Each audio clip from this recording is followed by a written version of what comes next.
এখন বান্দৰৰ বিশাল সাম্ৰাজ্য। এখন বান্দৰৰ সাম্ৰাজ্য আছে, ৰজাই পৰিচালনা কৰে এই সাম্ৰাজ্যখন। কপিকুলৰ সাম্ৰাজ্যৰ ৰজা সন্ধানহীন। যে আজি 1.5 মাহ ধৰি ৰজাৰ অনুপস্থিতিত ৰজাৰ ভোগ পৰি আছে 1.5 মাহ ধৰি। সেই প্ৰসাদটো এতিয়াও বেলেগ বান্দৰে গ্ৰহণ কৰা নাই। গোৱালপাৰাৰ টুক্ৰেশ্বৰী দেৱালয়ত বিষণ্ণতা। আৰু মই দেখুৱাই আছোঁ ইয়াৰ টুক্ৰেশ্বৰী দেৱালয়ৰ দৃশ্য। এয়া আজি ৰজাবিহীন এই বান্দৰসকল, আৰু ৰজা অবিহনে তেওঁলোকে এক বিশৃংখলতা পৰিৱেশৰ সৃষ্টি হৈছে। ঐতিহাসিক টুক্ৰেশ্বৰী দেৱালয়ত আছে কপিকুলৰ সাম্ৰাজ্য। পিছে আজি 1.5 মাহ ধৰি এই সাম্ৰাজ্যৰ ৰজা সন্ধানহীন।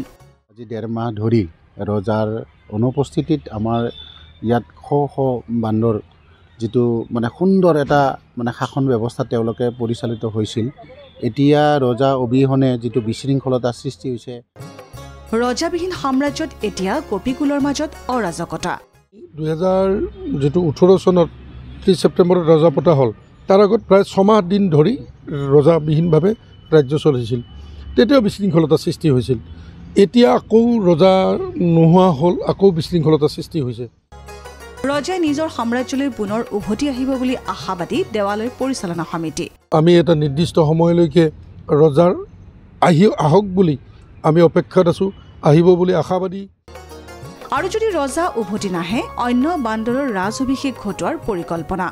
যদি নাহে তেতিয়াহ'লে আমি সেই টুক্ৰেশ্বৰী দেৱালয়ৰ যিটো পৰম্পৰা, সেই পৰম্পৰা অক্ষুণ্ণ ৰাখি আমি ৰাজ অভিষেক পাতি পুনৰ নতুন ৰজাৰ আমি ৰাজপাটত বহাৰ কাৰণে চিন্তা চৰ্চা কৰাৰ কাৰণে ইতিমধ্যে আমি সিদ্ধান্ত লৈছোঁ।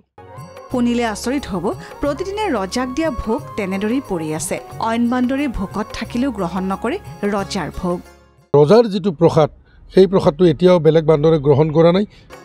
গোৱালপাৰাৰ পৰা মনোজ কুমাৰ দাসৰ ৰিপৰ্ট, DY 365।